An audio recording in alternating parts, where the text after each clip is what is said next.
এই হচ্ছে রামু ক্যান্টনমেন্ট, মানে যেখানে আমরা আছি বর্তমানে। আসলে এই জায়গাটা যদি মানে এই সাততলার ছাদের উপর দেখা যায় কিন্তু অনেক সুন্দর, অসাধারণ একটা ভিউ। কিন্তু আসলে এই জায়গার ভিতরে মানুষ খুব কম, যে আছে কয়েকটা কোয়ার্টার আছে।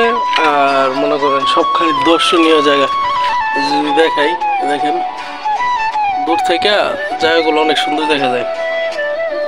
মানে আমার এখানে তো চাচাতো বোন থাকে, ছোট বোন আর কি। তো তাদের বাসায় আসছিলাম, আলহামদুলিল্লাহ অনেকদিন ভালোই বেড়াইলাম, ঘোরাঘুরি করলাম।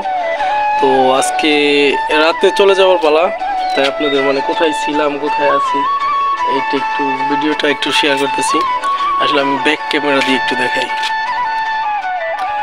আসলে এই যে দেখেন অনেক সুন্দর একটা জায়গা, অনেক সুন্দর। ওই যে দূরে যে দেখা যায় সবগুলা কিন্তু পাহাড়, মানে সব দর্শনীয় জায়গায় যে এই দূরে যেগুলো দেখা যাইতেছে সবই পাহাড়। আসলে এখন এই জায়গার মানে এই কক্সবাজার যেইটুকু জায়গা ঘুরছি 3-4 দিনে, ঠিক আছে, সব কিছুই মানে মনে হয়েছে যে এইসব জায়গার ভিতরে মানুষের বসতিটা আসলে অনেক কম। এখানে যদি পর্যটক মানে যারা বেড়াইতে আসে এইসব যদি লোক না আসতো তাহলে এত মানে করা হতো না। আমার মনে করি সামনে ওই যে দেখেন দূরে ধুমা উঠতেছে, দেখা যায় ঝাপসা ছোট ছোট করে দেখা যায়। দেখেন ওই দূরে ধুমা উঠতেছে, মনে হয় যে এইসব জায়গার ভিতরে পাহাড়িরা বাস করে। আসলে আমার এতটুক দূরে যাওয়া হয়েছে না। আমি যখন বাইরে ছিলাম মানে ওমানে ছিলাম, তখন ওইখানে যে পাহাড় ছিল ওইগুলো তো বিশাল বড় বড় পাহাড়। ওই দেখেন আবসা আবসা দেখা যাইতেছে পাহাড়গুলো কিন্তু মোটামুটি বিশাল বড়ই।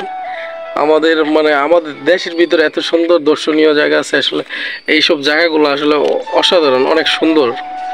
তাই মানে আপনাদের সাথে ভিডিওটা শেয়ার করতেছি। আপনারা অনেক জায়গায় মানুষে অনেক জায়গায় বেড়াতে যায়, অনেক জায়গাতে যায়। আসলে কক্সবাজার একদম মানে দেখতে আর কি আমার মনে হয় পাহাড় টাহাড় সবুজে ঘেরা গাছ গুছ, অসাধারণ সুন্দর একটা কিন্তু পরিবেশ। আপনি যেখানেই যাবেন এইখানে মানে এরকম সুন্দর সুন্দর। এই পাশে আছে সব, এই যে এগুলা সব হচ্ছে কি আর্মিদের। কালকে যে সুইমিংয়ে গোসল করছিলাম, ওই ছোট্ট করে দেখা যায় সুইমিং পুলটা, ওই যে ওইটাতে আমরা পরিবার সবাই মিলে গোসল করছিলাম। আর এটা হচ্ছে কি আর্মিদের ছোট একটা ক্যাম্পের মতো আর কি। এখানে কিছু দোকানপাট আছে, সিনেমা দেখার জায়গা আছে। আসলে বাংলাদেশ আর্মি অনেক কিছু করছে, অনেক তাদের অনেক অবদান আছে।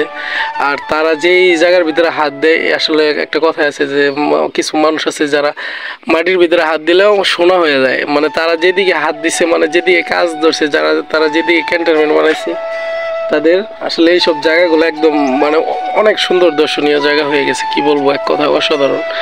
যেদিকেই তাকাবেন সব মানে এই ক্যান্টনমেন্টের ভিতরে সব শুধু এই আর্মিদের আর কি। দেখেন কত সুন্দর, হয়তো এত সুন্দর মোবাইলে এত সুন্দর দেখা যাইতেছে না, কেন বাস্তবে যে আমার দুইটা চোখ দিয়ে যেটা দেখতেছি আসলে এক কথায় অসাধারণ। তারপরেও দূর থেকে যে পাহাড়গুলো দেখা যাচ্ছে, ছোট ছোট গাছ একদম সবুজে ঘেরা, এগুলো কি কম নাকি? অনেক সুন্দর, আমাদের দেশটা অনেক সুন্দর। যেটা আমরা জানি না, হয়তো আমাদের ঘোরা হয় না, ঘোরাঘুরি করি না, যাই তার কারণে আমরা জানি না।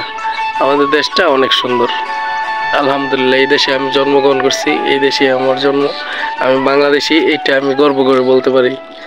তো সবাই ভালো থাকবেন, সুস্থ থাকবেন। কোনো সময় যদি এরকম মানে সুযোগ হয় তাহলে আইসা ঘুরে যাবেন।